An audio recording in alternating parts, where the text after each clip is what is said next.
ले लिया, लेकिन इसके बाद महागठबंधन के अंदर ही आपसी घमासान शुरू हो गया। बीजेपी ने भी नीतीश की उम्मीदवारी पर बड़ा सवाल किया है। रहा था कि थर्ड फ्रंट, तो हमने कहा थर्ड फ्रंट कहां है, अब अगला बार बनेगा वो मेन फ्रंट बनेगा। ये सब हम करते रहे, हम अपना कोशिश कर रहे हैं। मेरा बतवा मानेंगे तो ये हार जाएंगे, मेरा बात लोग नहीं मानेंगे तो हम क्या करेंगे।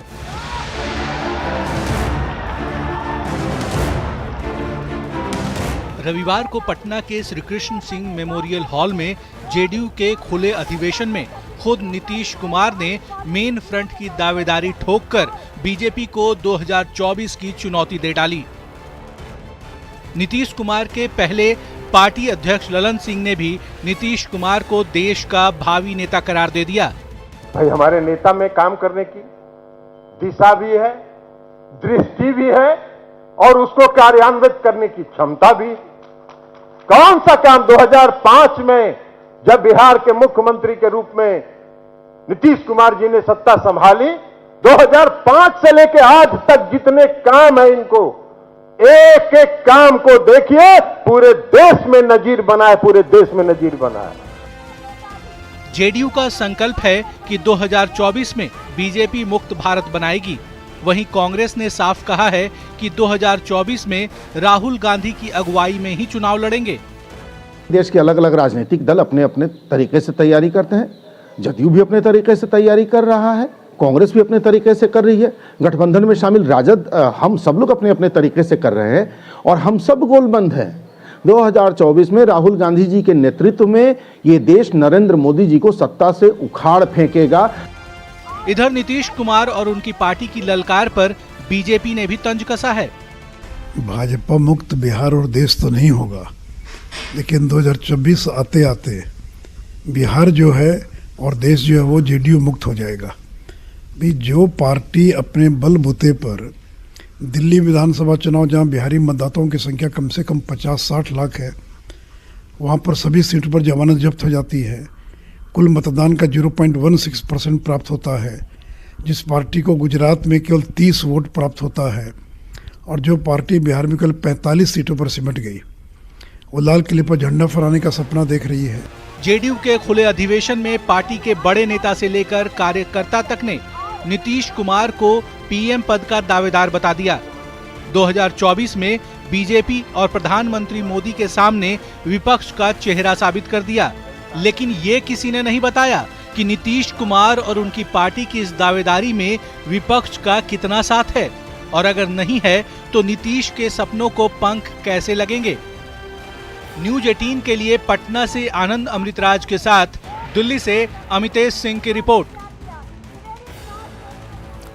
जेडीयू और आरजेडी नीतीश कुमार को पीएम उम्मीदवार के तौर पर प्रोजेक्ट कर रहा है। आरजेडी के प्रदेश अध्यक्ष जगदानंद सिंह ने भी यह बयान दिया कि देश को बिहारी प्रधानमंत्री मिलना चाहिए, लेकिन महागठबंधन में इसे लेकर एक राय नहीं है। कांग्रेस के प्रदेश अध्यक्ष अखिलेश सिंह ने कहा कि कौन नहीं चाहता कि बिहार से प्रधानमंत्री बने, लेकिन इस पर अंतिम फैसला तो सभी पार्टियां मिलकर लेंगी। यह फैसला बिहार में बैठकर नहीं हो सकता। और बिहार का कौन आदमी नहीं चाहेगा कि बिहार से प्रधानमंत्री बने, उसमें तो कोई दो राय है नहीं। लेकिन मैं जानता हूं जो राजनीति का वास्तविकता है कि जब सब सांसद चुन के आएंगे, भारतीय जनता पार्टी सत्ताच्युत होगी, उसके बाद प्रधानमंत्री चुनने में कहां परेशानी है। उसमें जो आला कमान का फैसला होगा, सभी पार्टियों के नेता मिलेंगे, तब वो तय करेंगे। ये फैसला तो बिहार में बैठ के हो नहीं सकता है। समझने वाली बात यह भी है कि जेडीयू का संकल्प है कि 2024 में बीजेपी मुक्त भारत बनाएगी। नीतीश कुमार थर्ड फ्रंट नहीं मेन फ्रंट का दावा करते हैं, लेकिन यह कैसे होगा। बीजेपी से अलग होने के बाद हुए उपचुनाव में महागठबंधन के साथ मिलकर भी जेडीयू बीजेपी के आगे मात खा चुकी है और यह होगा कैसे, इसका रोडमैप तैयार नहीं है। लेकिन नीतीश कुमार और उनकी पार्टी 2024 में प्रधानमंत्री मोदी को ललकारने में लगे हैं। राहुल गांधी भारत जोड़ो यात्रा कर रहे हैं। तेलंगाना के मुख्यमंत्री केसीआर ने अपनी पार्टी भारत राष्ट्र समिति बना चुके हैं। दिल्ली और पंजाब में सरकार चलाने वाले अरविंद केजरीवाल की आम आदमी पार्टी गुजरात चुनाव में बेहतर प्रदर्शन कर राष्ट्रीय पार्टी बन गई। केजरीवाल की राजनीतिक महत्वाकांक्षा बढ़ी है।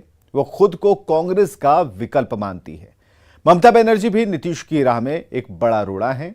ऐसे में नीतीश कुमार की संभावनाएं यहां भी कमजोर नजर आती हैं। ममता बनर्जी उनकी राह में एक बड़ा रोड़ा है और ऐसे में नीतीश कुमार नरेंद्र मोदी के मुकाबले विपक्ष को लीड कर पाएंगे, इस पर सवाल है। आगे बढ़ते हैं समस्तीपुर से खबर, जहां बेखौफ बदमाशों ने एक बार फिर पुलिस प्रशासन की नींद उड़ा दी। अपराधियों ने समस्तीपुर में एक हफ्ते के भीतर लूट की 3 वारदात को अंजाम देकर पुलिस के लिए चुनौती दी है।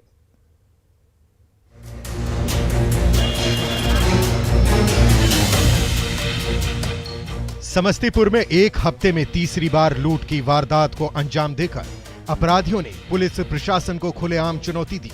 रोसड़ा के एरौता गांव में अपराधियों ने सेंट्रल बैंक की शाखा से 66 लाख रुपए लूट ली। समस्तीपुर में आपराधिक वारदात होते हैं और यहाँ की पुलिस अंधेरे में लकीर पीटती नजर आती है। एक बार फिर यहाँ पर बड़े आपराधिक वारदात को अंजाम दिए गए हैं और ये सेंट्रल बैंक ऑफ इंडिया के एरोत शाखा है, जहाँ पे आपको तस्वीर हम दिखाना चाहेंगे। लूट के घटना के बाद ये तस्वीर जहाँ पे ये लूट की वारदात को अंजाम दिए गए। जो जानकारी मिली है 6 की संख्या में अपराधी आए और यहाँ पे घटना को अंजाम दिए हैं। हालांकि बैंक लूट को अंजाम देकर फरार हो रहे एक लुटेरे को लोगों ने दबोच लिया। पकड़े गए लुटेरे के पास से एक बंदूक और रुपयों से भरा बैग भी मिला। पकड़े गए अपराधी की निशानदेही पर पुलिस ने छापेमारी कर बाकी के सभी आरोपियों को दबोच लिया। साथ ही लूटे गए 66 लाख रुपए भी बरामद कर लिए गए। काफी बड़ा ये गन्ने का खेत, वहाँ पूरा एरिया है करीब 500 एकड़ का।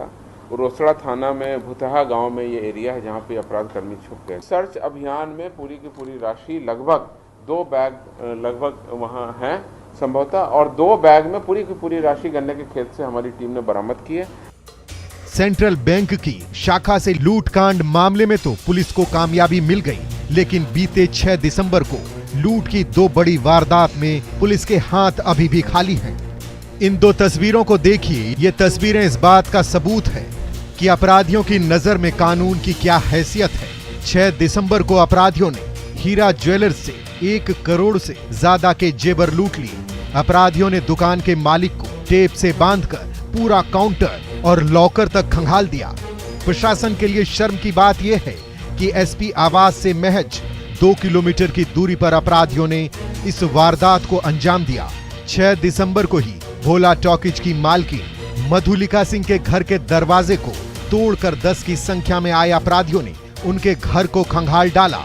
इस दौरान उनके यहां से 30 लाख से अधिक की संपत्ति लूटी है। सवाल यह है कि आखिर पुलिस इन 2 लूटकांड के आरोपियों को कब गिरफ्तार करेगी।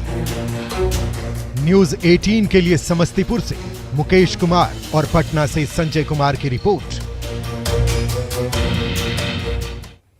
समस्तीपुर में सेंट्रल बैंक लूट की शाखा से हुए लूटकांड में तो पुलिस अपनी पीठ थपथपा सकती है, लेकिन हाल के दिनों में समस्तीपुर में लूट की कई घटनाओं ने पुलिस की नींद उड़ा दी।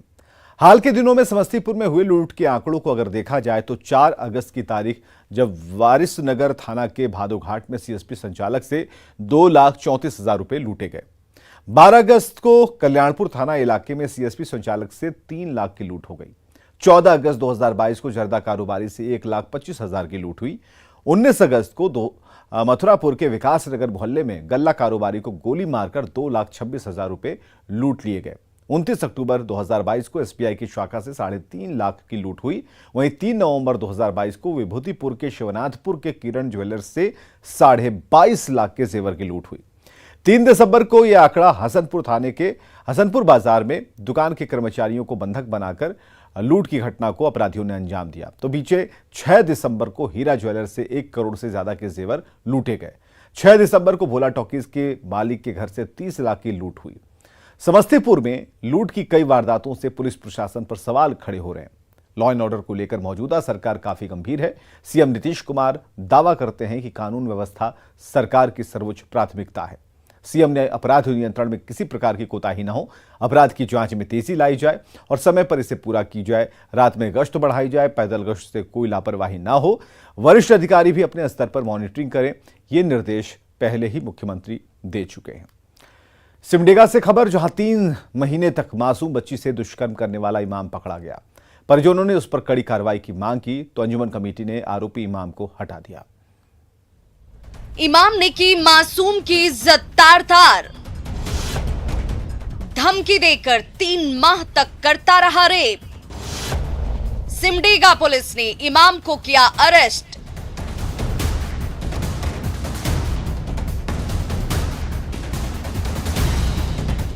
मीडिया का कैमरा देखकर चेहरा छिपा रहा कोलेबिरा का यही वो वहशी इमाम मोहम्मद अमानुल्लाह है, जिसने बेटी की उम्र की छात्रा की इज्जत को तार-तार कर दिया। इस छात्रा को उसके पास माता पिता ने पढ़ने के लिए भेजा था, पर इस शातिर इमाम ने गुरु शिष्य के पवित्र रिश्ते की भी परवाह नहीं की और 8 साल की बच्ची से लगातार 3 महीने तक दुराचार करता रहा। पर दुष्कर्म की शिकार बिटिया ने आखिरकार हिम्मत दिखाई और परिजनों को आप बीती सुनाई तो इमाम की असलियत सबके सामने आ गई। आखिरकार सिमडेगा पुलिस ने आरोपी इमाम को गिरफ्तार कर लिया। इसमें पीड़िता के परिवार के बयान पर हमने एफआईआर दर्ज की है और उसमें जो अभियुक्त हैं उनको गिरफ्तार कर लिया गया है। आगे हम लोग इसमें अग्रतर कार्रवाई कर रहे हैं। पलामू का मोहम्मद अमानुल्लाह 3 साल पहले ही कोलेबिरा की मस्जिद में इमाम के तौर पर काम कर रहा था। स्थानीय परिवार छोटे छोटे बच्चों को पढ़ने के लिए अक्सर इसके पास भेजते थे, पर किसे पता था कि जिस इमाम को बच्चों को पढ़ाने की जिम्मेदारी दी गई थी वही इमाम बच्ची की इज्जत से खेलता रहा। पीड़ित परिवार की गुहार पर कोलेबिरा की अंजुमन कमेटी ने आरोपी इमाम को कार्य मुक्त कर दिया, साथ ही पुलिस से कड़ी कार्रवाई की मांग की। पीड़ित परिवार के साथ में न्याय हो और उस न्याय के लिए जहां भी अंजुमन को जाना पड़े, जितनी भी मदद अंजुमन की तरफ से उनको चाहिए वो अंजुमन पूरी तरह से देगी। और झारखंड के भी मदरसों में ये सूचनाएं आ रही हैं कि जिहादी तत्व और ऐसे दुष्कर्म करने वाली मानसिकता वाले लोगों को पनाह मिल रही है कुछ मदरसों में। तो इन सारे मदरसों का यूपी के गवर्नमेंट के तर्ज पर सर्वे हो और इन पर भी अंकुश लगे। 3 महीने तक मासूम बिटिया की इज्जत से खेलने वाला इमाम अब सलाखों के पीछे है, पर पीड़ित परिवार ने आरोपी इमाम को जल्द से जल्द कड़ी सजा देने की गुहार लगाई है। श्री रामपुरी, न्यूज़ 18, सिमडेगा। मदरसे का इमाम मोहम्मद अमानुल्लाह पर रेप के आरोप हैं। उसने हैवानियत की सारी हदें पार कर मदरसे में 8 साल की मासूम के साथ दुष्कर्म की वारदात को अंजाम दिया। पीड़ित बच्ची इमाम के पास उर्दू पढ़ने जाती थी। 11 दिसंबर को बच्ची इमाम के पास पढ़ने गई तो उसने सभी बच्चों को छुट्टी दे दी और बच्ची को रोककर दुष्कर्म की घटना को अंजाम दिया। साथ ही बच्ची को धमकी भी दी कि अगर घर में बताया तो जिन्न से मरवा डालूंगा। आरोपी इमाम को पुलिस ने गिरफ्तार कर लिया है। इमाम 3 महीने से बच्ची से गंदी हरकतें कर रहा था। पीड़ित के परिजनों ने आरोपी के खिलाफ कड़ी से कड़ी सजा की मांग की है। आगे बढ़ते हैं। जेडीयू विधायक गोपाल मंडल एक बार फिर विवादों में है। गोपाल मंडल के बेटे पर आशीष मंडल और उसके सहयोगियों पर जमीन विवाद में मारपीट और फायरिंग का आरोप है। एक व्यक्ति को गोली लगी है और मारपीट में 4 लोग घायल हुए हैं। पीड़ित पक्ष का कहना है कि विधायक गोपाल मंडल ने जमीन पर कब्जा करने के लिए फायरिंग करवाई और गोपाल मंडल के बेटे आशीष मंडल मौके पर मौजूद थे। मामला औद्योगिक थाना क्षेत्र के LIC कॉलोनी के पास की है, जहां करीब 10 राउंड फायरिंग की गई। करवा रहा है गोपाल मंडल। कौन है गोपाल मंडल? गोपाल मंडल विधायक है गोपाल मंडल, वही है डायरेक्टर इसका। जमीन हथियाना चाह रहे हैं? हाँ, मेरा जमीन हथियाना चाह रहा है। मामला दर्ज करवाएंगे? एकदम करवाएंगे, तो एकदम कराएंगे। क्या आदमी घायल है? हम लोग अभी 3 आदमी बहुत जबरदस्त है, 4 आदमी। हम लोग जब काम करवाने के लिए गए अपने जमीन पर, अपना जमीन पर जो भी मतलब आगे के फ्यूचर के लिए हम सोच रहे थे क्या करना है, वहाँ पे कोई नया रोजगार सोचना है, तो उसलिए गए थे। बस अचानक से आकर के वहाँ पर गोली बंदूक सब लेकर के पहुँच गए। 8-9 राउंड फायरिंग हुई और ये सारा चीज गोपाल मंडल के द्वारा किया गया। हालांकि जेडीयू विधायक गोपाल मंडल ने इस तरह की घटना से इनकार किया और इसे अपने खिलाफ साजिश बताया, जबकि पुलिस घटना की जांच कर कार्रवाई की बात कह रही है। हमारा तो कोई मामला है नहीं। हमारा लड़का भले जाते हैं दिन में सवेरे, क्या चीज़ का कमी है वो राशन पानी देने के लिए, फिर शाम में जाते हैं हिसाब लेने के लिए। तो हमारा तो होटल है 1 बीघे में, तो होटल से मतलब फिर लड़ाई हम लोग क्यों करेंगे उधर जाकर? वो मामला कोर्ट में लंबित है। हम लोगों से तो कोई लड़ाई नहीं है, कोई झंझट नहीं। अब सीधा आरोप लगा दे मेरे बेटे पर या गोपाल मंडल के इशारे पर हुआ तो लगाने इसको कोई रोक नहीं सकता है, अपना मुंह है बोलते रहे। बरारी पुलिस को सूचना मिली थी कि बिग डैडी करके एक रेस्टोरेंट है, वहाँ पर कुछ लोग आपसी मारपीट किए हैं। तत्काल पुलिस की टीम वहाँ पहुँची, वहाँ देखिए कि 4 लोग घायल हैं, उसमें से एक व्यक्ति को गोली का छर्रा लगा हुआ था और तत्काल उनको पुलिस के द्वारा अस्पताल ले जाया गया और वहाँ पर उनका इलाज चल रहा है और अन्य जो 3 जख्मी लोग हैं उनका भी इलाज कराया जा रहा है। गोपाल मंडल के बेटे पर आरोप है, विधायक के बेटे पर मारपीट करने जो रेस्टोरेंट है उनके जो संचालक है उन पे प्रथम दृष्टया आरोप लगाया जा रहा है और जो जख्मी हालत में जो लोग हैं उनका फर्द बयान लिया जाएगा अस्पताल में, उसके बाद पुलिस की कार्रवाई की जाएगी। भागलपुर में जेडीयू विधायक के बेटे की ओर से की गई मारपीट और फायरिंग की घटना पर बीजेपी ने राज्य सरकार पर सवाल उठाया और राज्य में कानून व्यवस्था के ध्वस्त होने का आरोप लगाया। बीजेपी ने इस मामले में सीएम नीतीश कुमार पर हमला किया है और कहा है कि सरकार के दबाव में घटना को दबाया जा रहा है। अब भागलपुर में विधायक और उनके पुत्र पर आरोप है कि खुल्लम खुल्ला गोली चलाकर लोगों को मारने का प्रयास किया। अब दिलचस्प यह है कि विधायक जी कहते हैं कि उनके बेटे पढ़े लिखे हैं इसलिए गोली नहीं चला सकते। पुलिस प्रशासन लीपापोती में लगी हुई है और नीतीश कुमार जी चुप्पी साधे हुए हैं। जब जब नीतीश कुमार जी मजबूर होते हैं तो चुप्पी साध लेते हैं। चलिए, जेडीयू विधायक गोपाल मंडल चर्चा में हैं। विधायक के बेटे आशीष मंडल और उसके साथी पर आरोप लगा है जमीन विवाद में मारपीट और गोली चलाने का। विधायक के बेटे की तरफ से 8 से 10 राउंड फायरिंग की गई है। फायरिंग और मारपीट में 4 लोग घायल हुए हैं। गोपाल मंडल पहले भी कई बार विवादों में आ चुके हैं। ट्रेन में बनियान अंडरवेयर में घूमने का भी उन पर आरोप लगा चुका है और बीते साल बौंसी थाने के श्याम बाजार में 20 एकड़ जमीन के मामले में विवादों में आए थे। उन्होंने कहा था कि जांच के बाद जमीन उनकी निकली तो बुलडोजर चलवा देंगे। वहीं उस घटना के बारे में उन्होंने जाति सूचक टिप्पणी करते हुए कहा कि मेरे सामने वो सब नहीं टिक सकता। विधायक ने कहा कि अगर वो एक बार लाठी पकड़ ले तो कई लोगों को देख लेंगे। लाठी के बाद उन्होंने रिवॉल्वर तक की धमकी दे डाली। गोपाल मंडल ने कहा कि उनके पास रिवॉल्वर हमेशा रहता है, जरूरत पड़ी तो वो ठोक भी देंगे। चलिए आगे बढ़ते हैं। आइए देखते हैं गाड़ी चलाने वालों के लिए एक बड़ी खबर। इस समय की बड़ी खबर वेल्वोलिन लेकर आया है ऑल क्लाइमेट एडवांस और all climate premium full synthetic engine oil, जो कि सुटेबल है हर कार के लिए और दे बेहतरीन ड्राइविंग एक्सपीरियंस। तो आइए लोगों से पूछते हैं उनकी राय। Valvoline all climate full synthetic engine oil डालने से मेरे कस्टमर की कार ठंड में हाथ सेल्फ स्टार्ट हो जाती है और बैटरी की लाइफ भी बढ़ जाती है। वेल्वोलिन और climate premium engine oil compact car से लेकर पावरफुल एक्सयूवी सभी गाड़ियों के लिए परफेक्ट है। और आइए देखते हैं इस वक्त की headlines. Headlines presented by Elegant Steel, India's #1 QST बार। भरोसा दिखता नहीं टिकता है। सिमडेगा की बिटिया से दुष्कर्म करने वाला